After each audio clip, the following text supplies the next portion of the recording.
Ladies and gentlemen, Mr. Cropper here. Back to the subject of religion in America. I'm afraid I have a disagreement with Mr. Peikoff, Dr. Peikoff. And you can go to his website and listen to his first broadcast, which is the January 26th broadcast, January 26, 2009, this year. He asked for ideas on, quote, why is the U.S. so religious, America so religious, end quote, and, quote, what are the political implications of this? Now, let's set that aside and just worry about why is America so religious. That's the really fundamental question there. In April 13th, he did a follow-up where he answered what he thought it was. He spends 5 minutes on what he doesn't think it was, that people had sent letters in saying this is it, this is it. He spends 5 minutes saying this is not it, this is not it, this is not it.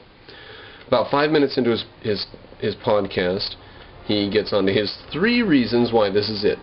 Now, I'm going to posit that all 3 of his reasons could be granted, and it still would not make his explanation correct. My explanation, I believe, is more fundamental, which is a synthesis of Christopher Hitchens' ideas, which he doesn't quite understand the importance of, and Leonard Peikoff's question, and maybe a little bit of Richard Dawkins thrown in there.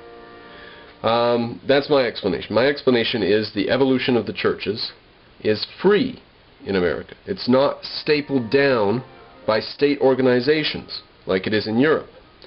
Therefore, the more efficient churches in America can evolve as they see fit. The ones that are not efficient go out of business. In Europe, it's more difficult to start new churches. So all these people who are yearning for some meaning in life, they just have to get on by going down to the thing and buying crystals and you know, having their silly superstitions. There's no church to cater to them.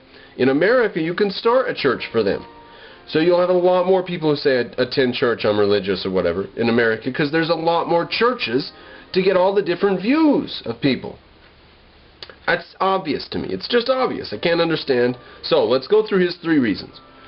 Couldn't you get more religion just by having a free religious society, just by having freedom of religion?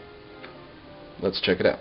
Now I have my essentialized taglines out to the side for what his point was. So point number 1, my tagline is that Americans believe in morality as opposed to Europeans, because we're comparing America to Europe here.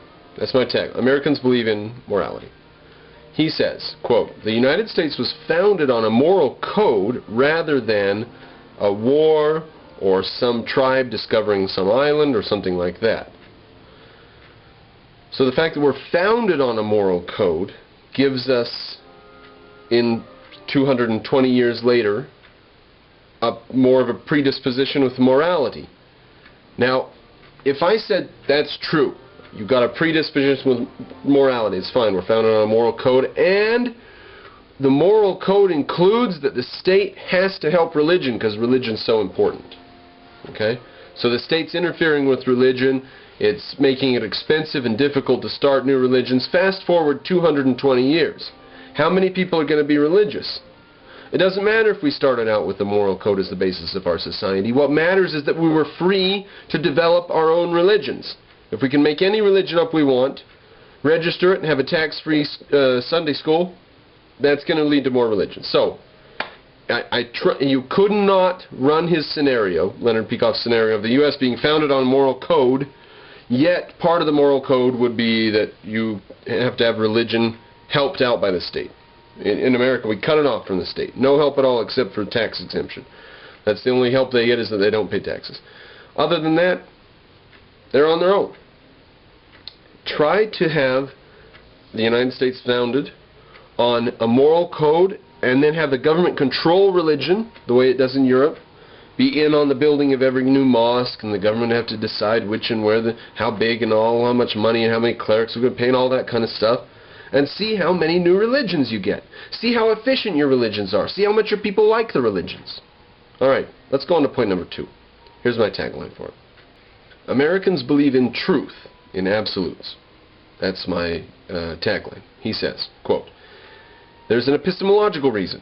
The United States was founded on the idea that there are definite principles, answers to questions, definite truths or falsehoods. So Americans believe that some things are true and some things are false. Now, I have to bring the third one in because it's going to play in here. The third one is education. America's worse in education than Europe or even Canada's. So, we believe there are answers to questions. And we can't get the answers in the schools. Where do we go? Religion. Those two tie together. But now let's cut the education bit out. We believe there are answers to things. The churches offer answers. They offer huge answers that you couldn't even get in school. The school doesn't, they'll teach all kinds of things. They won't teach you the meaning of life. You know, the Mormons will tell you the meaning of life. The meaning of life was on the golden plates that Joseph Smith dug up in upstate New York and then buried again, and they can't find them. That's the meaning of life. Now, I don't think that that's a very fundamental reason. I just don't buy that at all. The idea that there are answers to things, that we don't have to just be completely pragmatic, that we could get a definite answer, is rough to hold, to say why we're religious today, because here comes John Dewey in the early 1900s and says there aren't any answers. It's called pragmatism, and it takes over our school system. So we believe indoctrinally that we can't have any answers. That should inure us against, we should be inoculated against religion because of John Dewey and the fact that that's taken over the schools for the past 75, 80, 90 years. We should be against religion because we're pragmatic. So the point about the degradation of the American educational system and the fact that it degraded into pragmatism contradicts his second point, that we believe there are answers to questions, definite truths and falsehoods, and so on. You can grant all those, though. Say our education is worse, and we do believe in truth and falsehoods, and we were founded on belief in some sort of moral code. Grant all those, then tell me, ladies and gentlemen, knowing what you do about free markets and about government intervention, tell me, granting all of Leonard Peikoff's premises, tell me that if you made church state-controlled, you would still have a highly religious society. I don't buy it.